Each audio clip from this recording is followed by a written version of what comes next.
1 tahun sudah pemerintahan Presiden Prabowo Subianto dan Wakil Presiden Gibran Rakabuming-Raka berjalan. Setahun yang penuh dengan kerja keras, penataan kebijakan, dan ujian kepercayaan publik. Namun di balik stabilitas ekonomi yang dijaga, masih ada janji yang belum ditepati, yakni membentuk tim reformasi Polri.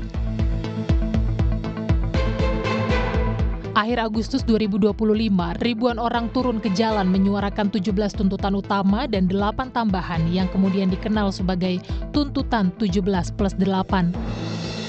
Salah satu yang disorot menagih janji perubahan dan arah baru dalam tubuh kepolisian agar Polri kembali menjadi pelindung, bukan malah menyulitkan warga. Pembebasan demonstran, proses hukum aparat polisi, memang sudah ada yang dihukum, namun baru 1. Dan banyak hal lain yang belum dimulai prosesnya. Kalau hanya disuruh berhenti flexing, hanya disuruh bersimpati di dunia online, itu menyembunyikan sesuatu, itu enggak menyembuhkan akar dari masalah. Tuntutan 17+8 hingga kini masih bisa dipantau oleh masyarakat di halaman bijakmemantau.id. Progresnya hingga 30 September 2025. 17 tuntutan jangka pendek, 14 diantaranya lewat deadline, 3 kawal terus, sedangkan dalam 8 tuntutan jangka panjang, 3 belum terupdate dan 5 mulai ada perkembangan. Tuntutan reformasi Polri masuk dalam tuntutan jangka panjang, di mana masyarakat meminta reformasi kepemimpinan dan sistem di kepolisian agar profesional dan humanis. Perkembangannya, 11 September 2025, Presiden Prabowo bakal bentuk tim investigasi kerusuhan Agustus dan bentuk tim reformasi kepolisian. 18 September, Presiden Prabowo siapkan kepres terkait pembentukan tim reformasi Polri yang rencananya akan dilantik dalam waktu dekat. 22 September 2025, reformasi Polri malah muncul dari dalam tubuh Polri sendiri. Kapolri membentuk tim transformasi reformasi Polri yang melibatkan 52 orang. Di mana dari 52 perwira dalam tim transformasi reformasi Polri, Komjen Krisnanda Dwi Laksana dipilih sebagai ketua. Krisnanda menyampaikan transformasi yang dilakukan oleh institusi kepolisian meliputi moral, kemanusiaan, keterbukaan, serta peningkatan pelayanan publik. Ini anaknya reformasi, anaknya demokrasi. Ya dia, Anda boleh marah kok sama polisi. Anda boleh protes, boleh macam, boleh. Kenapa? Ya ini demokrasi. Bukan dibungkam. Prinsipnya itu cara mengimplementasikan sesuaikan dengan konteks dan corak masyarakat budaya. Agar polisi selalu berusaha bagaimana diterima, didukung dan dianggap menjadi bagian dari kehidupan masyarakat yang dilayani. Polisi bekerja dengan Profesor Sajipto mengatakan O2H, otak, otot, dan hati nurani. Tapi saya balik lagi, H2O, hati nurani dulu pakai otak dan juga ototnya, karena mau tidak mau. Aksi Agustus lalu bukan sekedar demonstrasi rutin. Itu adalah simbol dari kegelisahan publik bahwa reformasi belum selesai, bahwa kepolisian belum sepenuhnya kembali ke jati dirinya sebagai pelindung dan pengayom.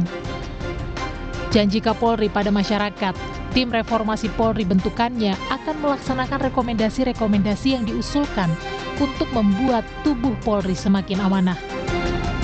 Harapan dibentuknya Komisi Reformasi Kepolisian, tentunya Polri juga mempersiapkan tim internal di dalam untuk kemudian melakukan evaluasi terhadap seluruh program yang sudah kita laksanakan, sehingga kemudian pada saatnya nanti masukan-masukan perbaikan yang diberikan pada kita segera bisa kita tindak lanjut. Di tengah gelombang tuntutan publik untuk melakukan reformasi di tubuh kepolisian, satu tim telah dibentuk dari internal institusi.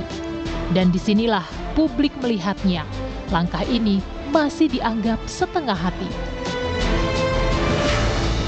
Saya khawatir kalau komisi ini atau tim reformasi atau tim transformasi reformasi Polri ini tidak melibatkan unsur masyarakat, justru akan membuat pihak kepolisian tidak dapat melihat dirinya sendiri. Kan terkadang ketika kita melakukan evaluasi diri, kita sendiri tidak bisa melihat apa kesalahan kita, apa kelemahan kita.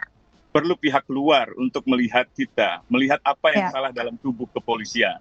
Jadi kalau dikatakan polisilah yang paling tahu masalah di polisi, ada benarnya, tetapi kadang-kadang banyak salahnya gitu. Justru dari pihak masyarakatlah yang paling bisa merasakan apa yang dilakukan oleh pihak kepolisian dalam pelayanan pelaporan.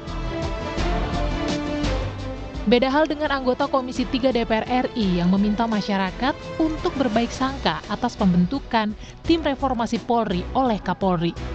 Anggota Komisi 3 DPR Sudison Tandra tidak mempermasalahkan anggota tim yang diisi personel Polri asal transparan. Kita berbaik sangka bahwa institusi Polri mau berbenah, ya kan? Nah itu, sehingga kita berharap reformasi ini benar-benar dapat membawa institusi Polri ke step yang berikut. Penting adalah transparansi tadi. Ya, apakah internal atau eksternal bagi saya nggak penting. Yang penting transparansi. Ya kami minta transparan. Transparansi itu dalam bentuk apa? Artinya segala kebijakannya transparan, tindakannya transparan, gaya hidupnya transparan, anggarannya transparan, kan selesai. Tim reformasi Polri bentukan Presiden Prabowo yang dijanjikan belum juga terbentuk. Istana hanya terus merespons, akan, dan akan.